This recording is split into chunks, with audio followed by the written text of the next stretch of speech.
amka mapema, ukibeba faili lililochaka.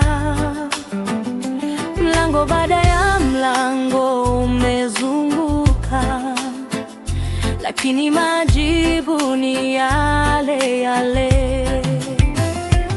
Waliokuwa nyuma yako wamepita, wamejenga maisha na familia, na wewe bado unasimama pale pale, ukijiuliza Mungu yuko wapi?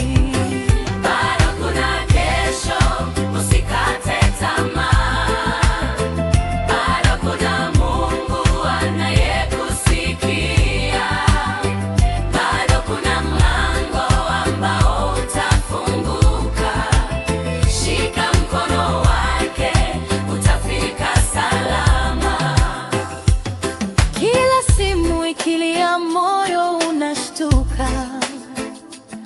Labda leo kuna habari njema, lakini siku zinaendelea kupita na matumaini yanazidi kupungua.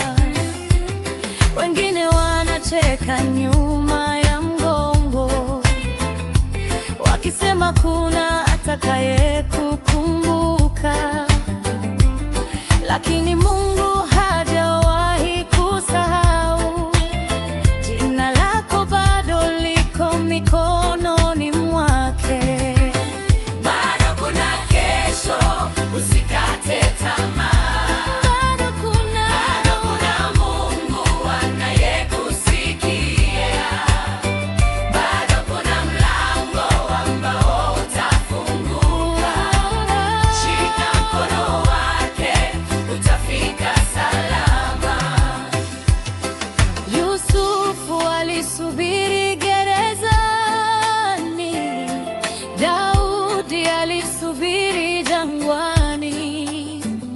Wakati wa Mungu haujawahi kuchelewa. Anapoamua hakuna wa kuzuia. Bado kuna kesho, usikate tamaa. Bado kuna Mungu anayekusikia. Bado kuna mlango ambao utafunguka. Shika mkono wake, utafika salama. Usitupe ndoto zako leo, usiuze tumaini kwa huzuni. Mungu wa kesho bado ni Mungu wa leo, na safari